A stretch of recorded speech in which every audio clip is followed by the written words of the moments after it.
Hello everyone, my name is Chance, and today I'm showing off the scalable weapon system I built for Unreal Engine 5.6.1.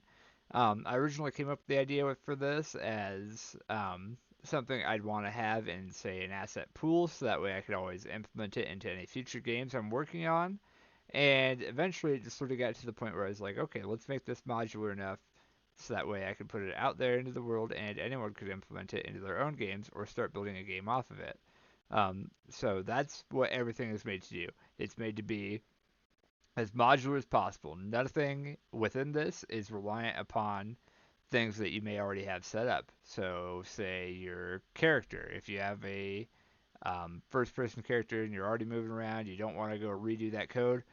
This system here is so easy to go into or to be implemented into that and is not reliant upon using any kind of pre-existing character or anything. It's all pretty well self-contained. But yeah, let's get into it. The first thing I like to show off because it's kind of just an extra bonus feature of this. I built an interact system, and this interact system is incredibly modular, just like everything else.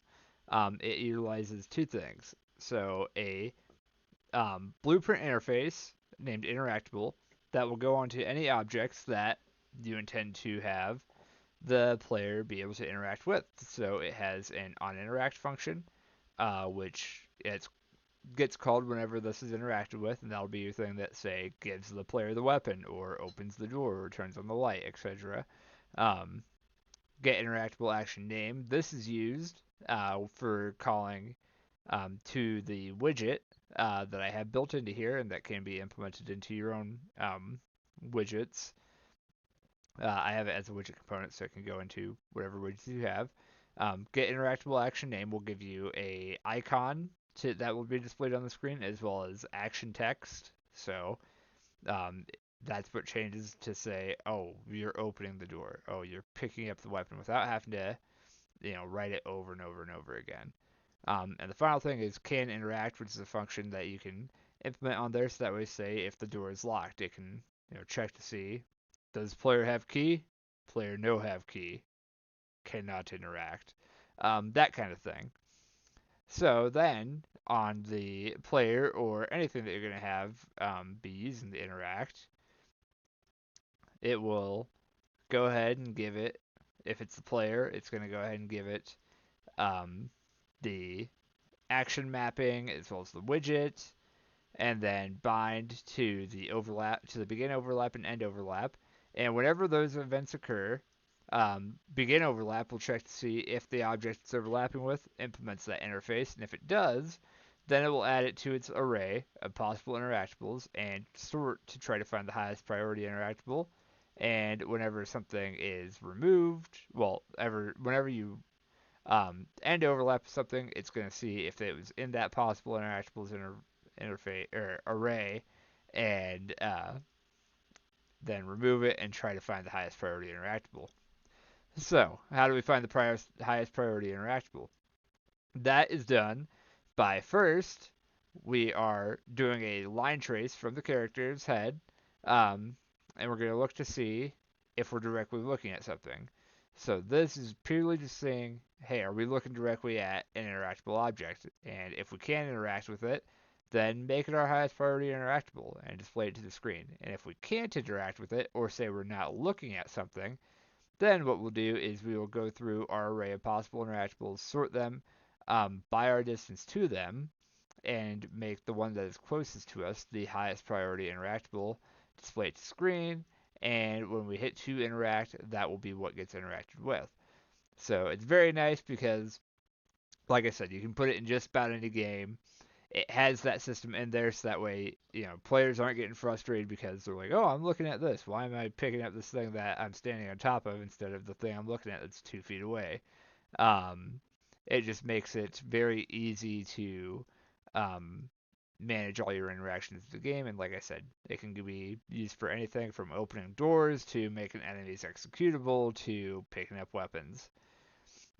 Speaking of weapons, let's get into the reason you're actually here and talk about some weapons. But before that, we have to go over some prerequisites.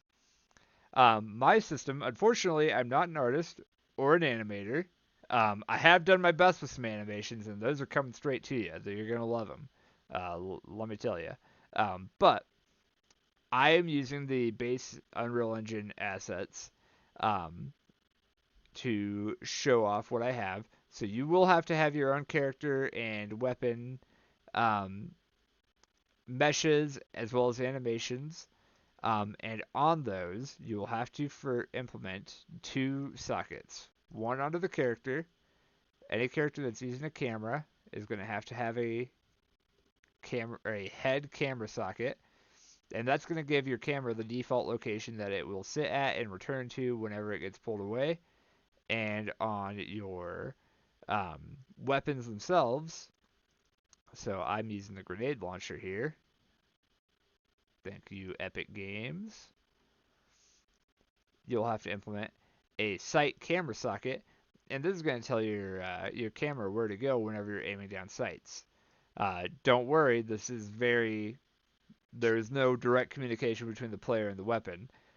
Although it may sound like it, that's why we're using sockets and not directly saying, "Hey, player, where's the camera at?" Okay, that's the default. We're just using sockets so that we can put it onto any mesh and not have to worry about it. Um, but yeah, so we'll go through here. Let's start with where all weapons spawn. All weapons spawn from when a mommy and a daddy. No, I'm just kidding. I'm very monotone though, so you don't know I'm kidding. Um,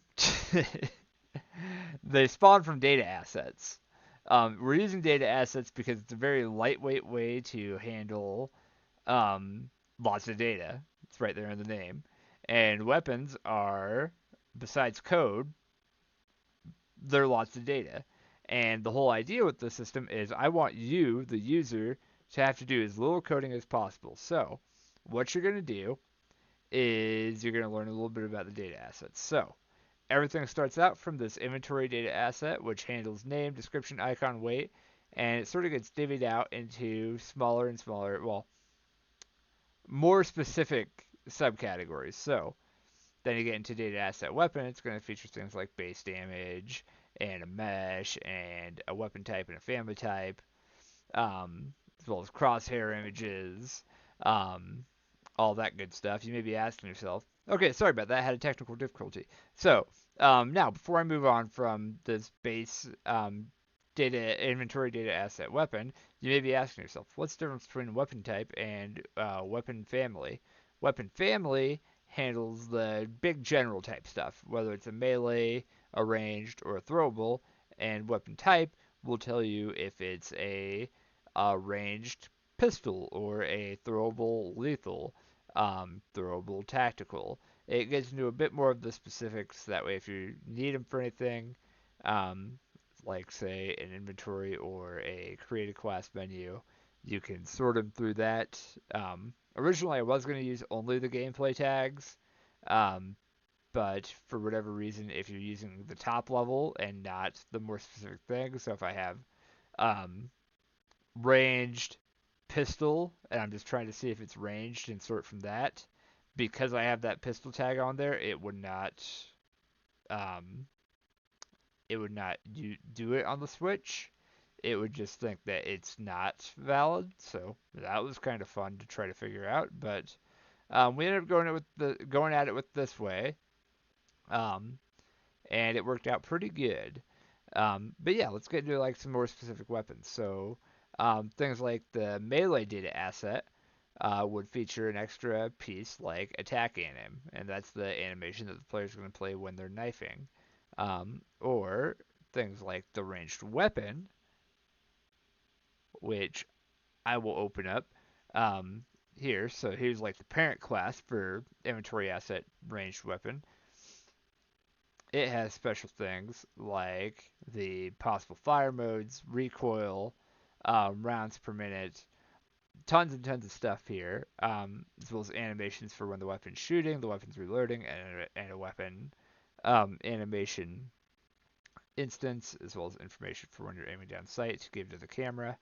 Um, and that's the parent class. You're not going to worry so much about the parent classes. what you're going to do, get off my screen, news. I'm not trying to cry today. Um, what you're going to do is you're going to open up um, data asset here, and you'll make a data asset based off of what you need. So whether it's a melee, a ranged, a throwable. I have made one for a shotgun that is also a child of ranged. But the main three you'll use are melee, ranged, or throwable. And for this example, the one I have here in the world uses this data asset.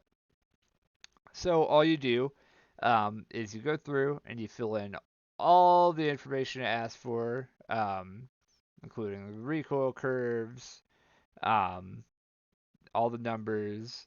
It really is. It's just a questionnaire. What do you want it to do? And it gives you enough that it's not difficult to implement a weapon, but you have enough room to make each one very unique. So, say you wanted one to have super high fire rate but super high recoil, you can do that with the rounds per minute and then messing with your recoil structure here. And once you have that entirely completed, so you have your whole data asset done, all you have to do is go into the weapons folder and you will um, see it's laid out pretty much the exact same as the data assets folder. You have a base weapon, that's your, you know, inventory data asset weapon base. Um, if I was to equate it to the data assets folder, and then you go into something like ranged, and you have BP weapon ranged. That's your, um, base ranged weapon data. That's the parent and data asset. And then you just make a child of this, because this has all the code for all the weapon logic already done for you, so you don't have to worry about doing any of the code that relates to making an actual weapon. Um, and all you have to do is go onto or make a child class of it, and put in right where it says weapon data, put in the weapon data that you're using. So test weapon. And that's it. That is all I did for this class. And then all I had to do after that was I have a pickup class already made um, right here. And it has an instance editable default pickup. I told it to use the weapon I wanted for it, because if I set it to be just weapon base, it's going to use that mesh to let me know, hey, you're messing something up. Don't do that. So I tell it the weapon I want, and like I said, it just works. Bang! And I have awesome sound effects for you too. Bang! Bang! Bang! So that is what it looks like to get a weapon in the game. That is all everything you're going to touch is just going to be right there in that data asset, unless you're trying to get something more specific. In which case, say like if you're doing a shotgun, you would go in and the shotgun overrides some of the variables from ranged. So I have everything broken out into functions. Everything's commented very thoroughly, as well as tooltipped. Um, so whenever you need to make something more specific, you know exactly what's going on in the thing that happened before it. So for shotgun, everything remains the same. The only difference is now you're uh, making it spawn a number of pellets, and there's a specific data asset for handling shotgun stuff. That's also a child of the ranged one. So that's what it looks like. Is you're either making um, children of these base parents, or you're making new template children in order to expand some functionality. But you're not having to do a whole lot of code. And that's the really important thing.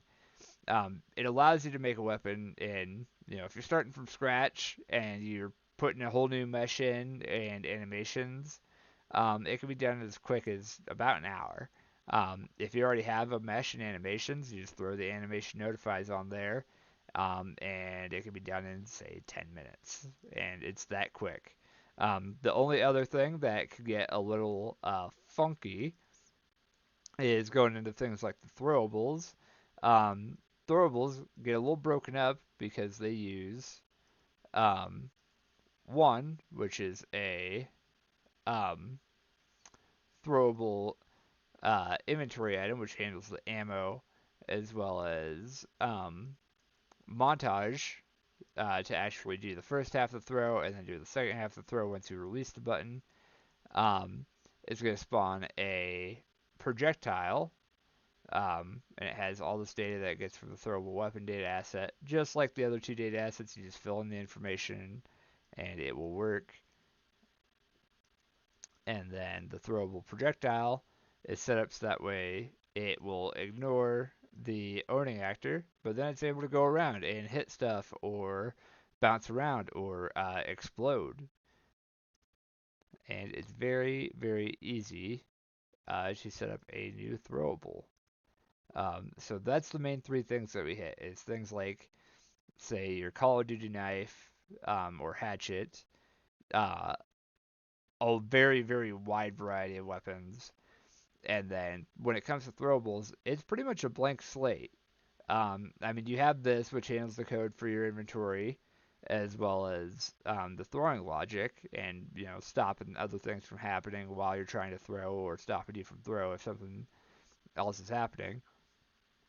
But then you're going to implement all the functionality for, say, explode or flashbang or throwing knife right here on this to say when to do damage, when to flash somebody, um, and all that stuff.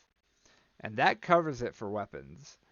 Going into the inventory, so that is the other thing that will have to be implemented onto any actor that is going to have multiple weapons or um, onto your player. Inventory will handle, um, if it's the player, adding the input mapping for the weapons to that player, as well as the widget to handle showing off all of the information about the weapon. And then it has or not functions. It has all the events for these enhanced input actions and managing when stuff can happen and can't happen. Um, Using a number of different bools, such as if the action's blocked, if you're currently swapping, if there's an animation happening. And you may be asking, how do we know if an animation's happening? I'll get to it. Give me a second. Um, as well as keeping track of, say, if you have multiple guns. So you have two guns, or however many guns you want, you can always update the maximum weapons array size. It'll manage you being able to have a melee weapon. It'll manage you being able to have one of each type of throwable. And yeah, it just makes everything super simple to manage. You shouldn't really have to touch this at all, if ever. The only instance where I could imagine someone wanting to go into the inventory and change something would be if it was to update the array, the max ranged weapon array, a length, which is what gives you the how many weapons you can carry at one time. So if I spawn in, let's say, 3 rifles here, and I pick up one, and I'll Bang! shoot it a few times, and I'll pick up two, and I'll shoot it a Bang! few times, and I pick up a third one. That second one I had, or the one I had in my hands, is now replaced. So I have 21 bullets here, 30 bullets here. Pick this one back up, 27 bullets. Um, so if I was to expand that, then I could carry more than just those two guns. But I'll leave that up to you guys, how many guns you want. Two is just sort of the industry default. Um, but yeah, you really won't want to be touching this too much. Of course, you can. Like I said, everything's commented. There's tooltips on everything. Um, yeah, it is very, very cleanly put together for you, so that way you can understand exactly what's going on and why something is happening when.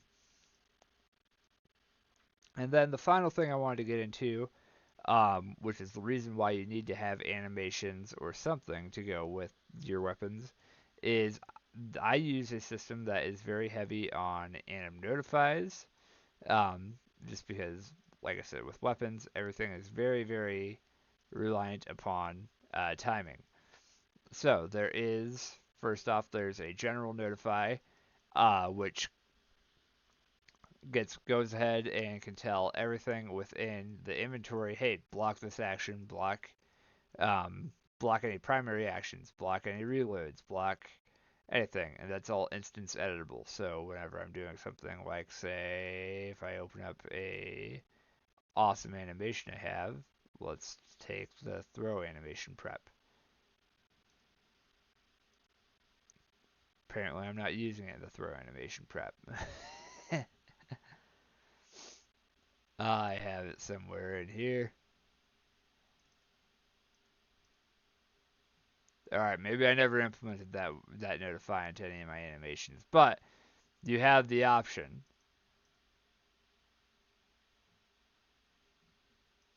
I'm shocked I never used that one. Um, I guess I didn't need to ever. That's the bottom line. I didn't need to use it because I wasn't getting any glitches without it. But going through some other notifies that you see here, you have ones like throwing state, which says, "Hey, when you're in the throwing state, don't let you do any other things." So let's open up this really quick.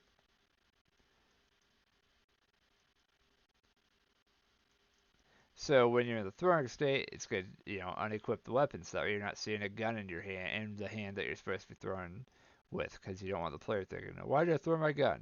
I'm thinking, "Oh, I threw that grenade and then I got my gun back out." So it'll handle things like that. There's a whole lot of notifies here. Well, not a whole lot, but there's enough notifies here to get across anything you need to do.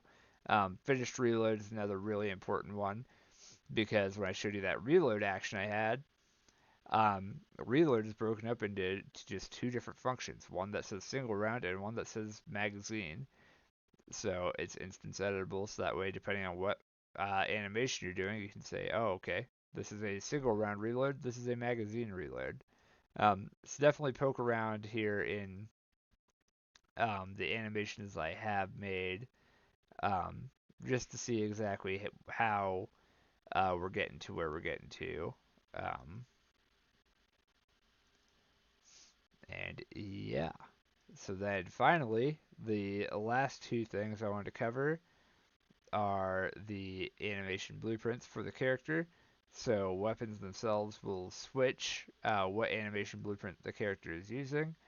Um, I made custom upper body animations, and I'm using the base Unreal Engine lower body animations, just so that way you guys have stuff going on. You don't have to start completely from scratch with this. Um, so with the base weapon system, what we do is we will get a reference to the character, and if they implement an inventory, then we will bind to whenever the inventory is updated. And when it's updated, then we're going to check to see if the player is aiming or not. And that's what cycles us between. Okay, sorry about that. My mic broke again. So yeah, you'll have the it'll bind to if it's weapon ranged, and check if that weapon is aiming. And if it is aiming, then you use the aiming animation um, here in your locomotion. Otherwise, we're just gonna leave it alone. And then outside of your locomotion, um, the weapon system will handle um, getting the player hooked up with a Um, hand sway, which is one more thing that we have to cover really quick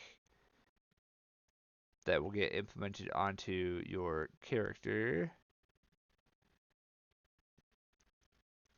So onto your player character, you will implement the hand sway interface or the player animation interface, and you will set up so that way whenever I don't know why it's not showing me the names of these floats. Um, that's weird. It's beating me. Anyways, yeah, you will use these three floats, which one is for side movement, one's for X movement, and one's for Y movement, and bind them to things like, um, don't mind this Teams interface. It was something I was working on, but it's not necessary to your character. Bind them to whether you're moving side to side and whether you're aiming up or down. Um, and that's all you'll need to do with it. And that's what gets the actual hand sway in game. So that way, when you have a gun in your hand, it goes like that, and it looks good. Um, Otherwise, all we're doing in here is check to see if we're aiming or not. If we are aiming, we don't do the hand sway anymore because we don't want to messing up. Um, and then we will um, handle rotating the back to match where we're trying to look, and handle moving the left hand to um, the left hand location on the weapon, and that is the other socket that we have to implement. I about forgot to mention it. So on any weapon, why can't I find the weapon? I left it in here because I don't own this weapon. On the weapon itself, which, oh, I didn't even put it on here. We will go and get,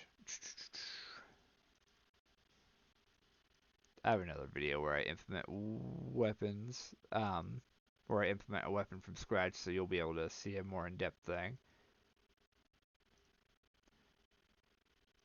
So weapons will actually need two sockets, one for the left-hand IK, and one for where your camera is going to go back and forth between.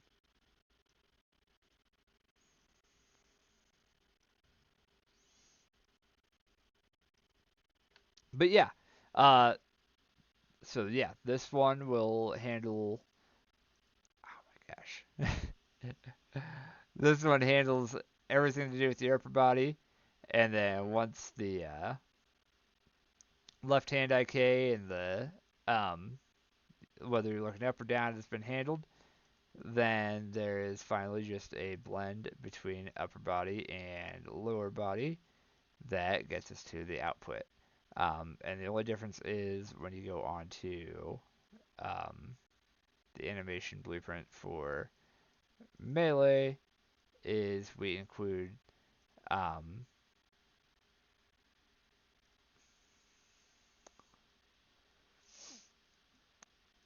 we do not include the left hand IK because melee weapons are single-handed, and thus we also don't include any of the code for seeing if it's ranged or not. And that's the only difference you'll find there. But yeah, and then if you're probably wondering, what makes this so scalable, and essentially it's things like talking about that shotgun from earlier.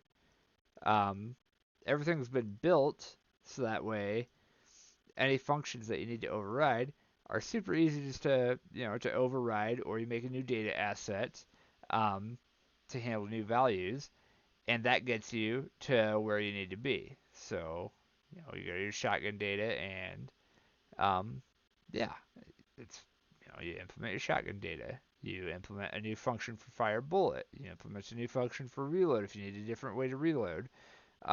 There's lots of different ways that you can override these functions and plug and play without having to create a whole new weapon from scratch. Because that takes, trust me, I know this because I just did it, hours and hours and hours and hours and hours. So, I hope you guys give this a shot. If you run into any big glaring issues or if there's anything that you want to see, please do not hesitate to reach out. I'd love to just try to make this system as best as possible um, and make it just as easy to pick up as it gets. Think of it as the new and improved first person template. But yeah, thank you guys for checking out my system, and I hope you all have a good night. Bye bye.